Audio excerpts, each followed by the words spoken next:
Hi guys! Sa video na ito, ipapakita natin kung paano mag-simulate ng program na may menu options tulad ng calculator, other even, highest or lowest number, at leap year. So sa apat na options na ito, pipili tayo ng calculator. Choice A. Then, dahil choice A yung pinili ko, pasok tayo sa unang if block. Ngayon, sa calculator, mag-input tayo ng dalawang numbers. 56, second number, 23. Ayan. Ngayon, ang ginagawa ng program, sa sum, pinag-a-add niya yung first and second number, which is 79 yung output niya. Then, sa difference naman, pinag-minus niya yung 56 and 23, kaya ang lumabas, 33. Then, sa product, pinag-times niya yung first and second number, which is ang lumabas, 1,288. Then sa quotient, pinag-divide niya yung number, which is ang lumabas is equals to 2. Yung integer division ay walang decimal. Dahil integer yung inputs, yung int num1 and num2, integer din yung division result. So, here's a little explanation about the option A, which is calculator. Dito, hihingi lang siya ng dalawang numbers mula sa user. Then, kapag na-input mo na, automatic niyang ipapakita yung sagot sa apat na operations, which is addition, subtraction, multiplication, and division. Ang maganda dito, isang pasok lang ng numbers, lalabas na agad ng results. Then, tapos kung sakaling 0 ang pangalawang number, hindi niya itutuloy yung division para maiwasan ng error. Magandang practice din to para sa mga beginners, basic arithmetic pero functional na calculator. So, ngayon naman, isimulate natin ang second option ng program natin, which is other even. Ngayon, choice B yung lalagay kong option. Dahil ang pinili natin ay B, papasok ang program sa pangalawang else if. Dito, maglalagay tayo ng hinihingi niyang number.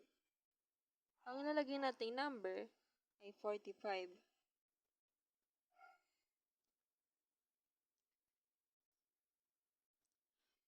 Pagkatapos natin mag-input ng 45, titignan ng program kung divisible ba ito sa 2 gamit ang modulo operator.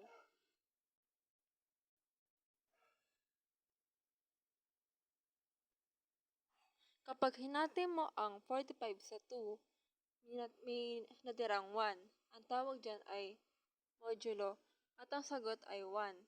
Dahil may natira, ang 45 ay isang odd number.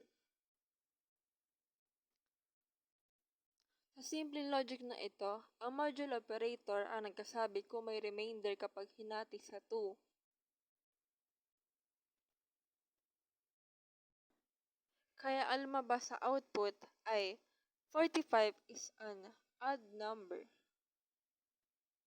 So, dito naman sa option B, isa lang ang kailangan number natin. Tapos, sasabihin lang ng program kung odd ba siya or even. Simple lang ang logic dito. Kung divisible by 2, even siya.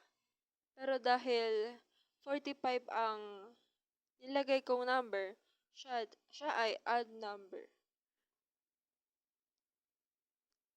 Maganda tong part na to kasi napaka-basic pero madalas gamitin sa mga logic problems and games.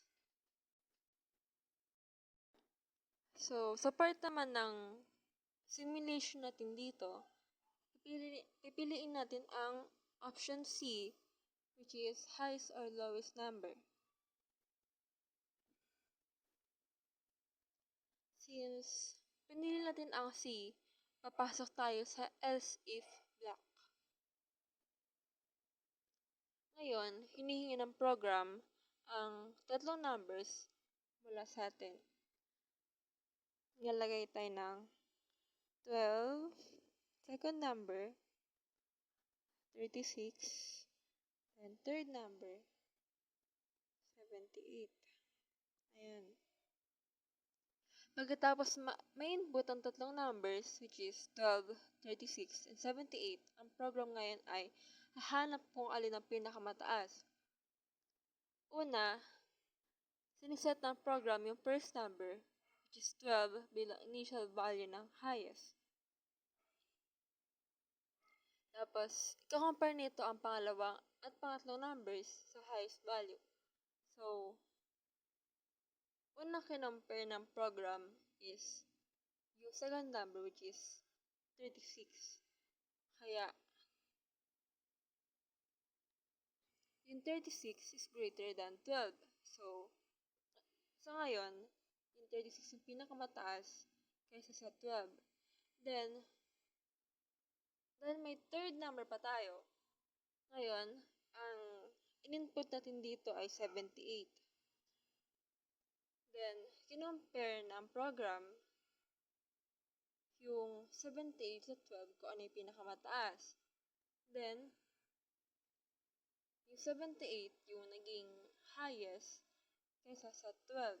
Kaya, yung final output ng program is 78 is the highest number and 12 is the lowest number.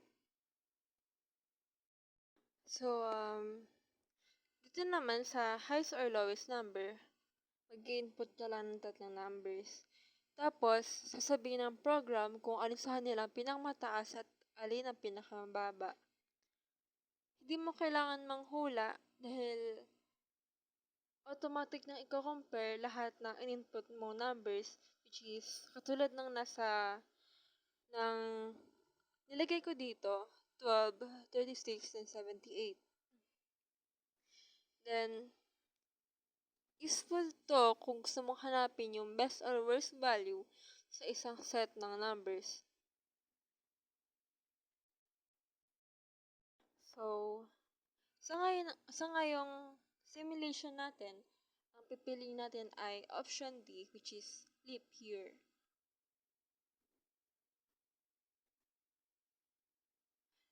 Sa part na ito, hinihingi ang program ng year. Ngayon, ilalagay natin ang 2004. Para masabing leap year ang isang taon, dapat divisible by 4 pero hindi divisible by 100 o kaya divisible by 400. Since ang 2004 ay divisible by 4 at hindi divisible by 100, ibig sabihin 2004 is a leap year. Kaya yun yung naging output ng program natin.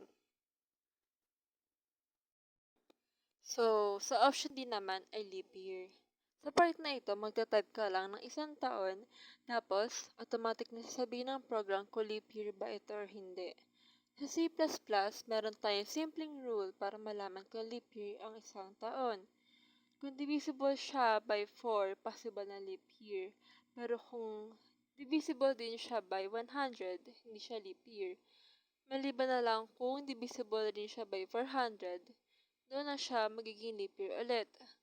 So, kunyari, ang in-input natin ay 2004. Divisible by 4 at hindi divisible by 100. Kaya, ang naging output natin ay leap year siya. Pero, ang 1900s, kahit divisible by 4 and 100, hindi siya leap year kasi hindi siya divisible by 400. So, on the other hand, 2000 ay leap year kasi divisible siya sa 4, 100 at 400.